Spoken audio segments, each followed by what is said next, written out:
சொப்பனத்தில் கண்டரிசி சோத்துக்கு கிடைக்குமா? போ நாவல் அதோ விளையாடு தேனியா, அதுகிட்ட போய் விளையாடு.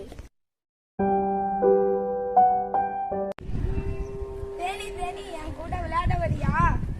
நல்ல பாம்பு படம் எடுக்கலாம், நாக்கலாம்பூச்சி படம் எடுக்கலாமா? உனக்கு தான் வேலை இல்லை. 1000 கலர் நெல்லுக்கு ஒரு அந்த பூச்சி போதும். உன்னை போல ஆள் இருந்தா எங்க கூட்டமே கெட்டு போயிடும். எனக்கு தேன் எடுக்கிற வேலை இருக்கு, போ. உங்க கூட்டத்துலதான் நிறைய தேன் இருக்குல்ல, நீ ஒரு ஆளு தேன் எடுக்கலாம் குறைஞ்சா போயிடுவ. ஆள் கூடுனா பாம்பு சாகுமா? கையை ஊனித்தான் கரணை போடணும். பூவெல்லாம் குறுகி மூடுறதுக்குள்ள நான் தேன் எடுக்கணும், போ. தேனியும் போயிடுது. பையன் கொஞ்சம் தூரம் நடக்கிறான். ஒரு வீட்டு வாசல்ல பொதிமாடு ஒண்ணு நின்னுட்டு இருக்கு.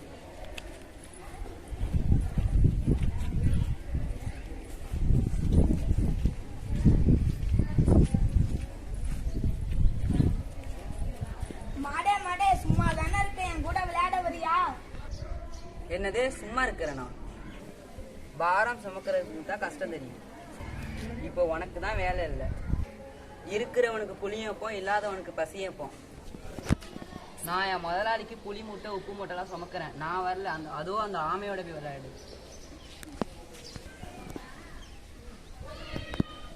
ஆமே 4 வீட்டுல கல்யாணமா, நாய்க்கு அங்கும் இங்கும் ஓட்டமாங்கிற மாதிரி அவசரமா நீ இப்ப எங்க போயிட்டு இருக்க? என் கூட விளையாட வரியா? என்னோட வேகமா போற முயலோட போட்டி வச்சிருக்கேன். அவ போக்குறதுலயும் தவ போவது நல்லதும்பாங்க. நான் கொஞ்ச நேரம் கூட வீணாக்க கூடாது. நீ பாடி குத்துனாலும் பதற அரிசி ஆகுமா? நீ ஓடி பார்த்தாலும் முயல முந்த முடியுமா? அதிர அடிச்சா உதிர நிலையும். அது மாதிரி என்னால் முயற்சி செய்தால் முடியும். அதோ அந்த படுத்துக்க முயலோட பிட்டு விளையாடு, போ.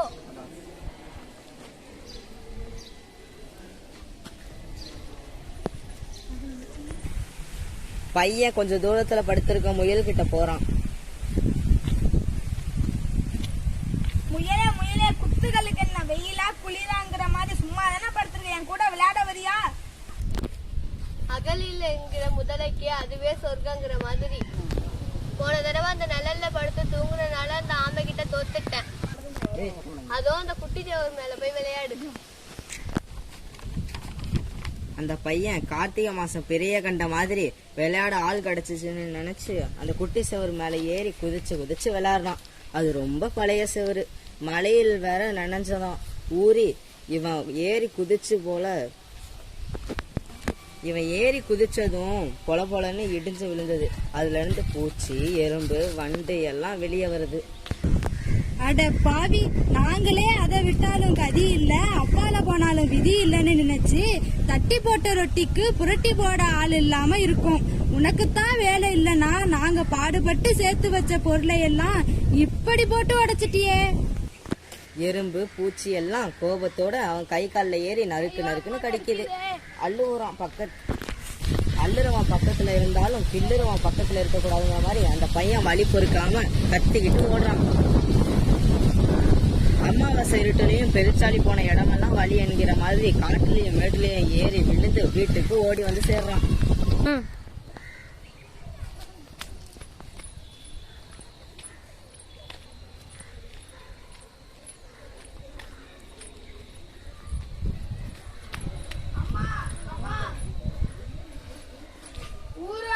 எல்லாரும் வேலை பார்க்கிறாங்க, ஈயரும்பு கூட வேலை பார்க்குது. எனக்கு இப்பதான் புத்தி வந்துருச்சு, என் வேலை படிக்கிறதுதான்.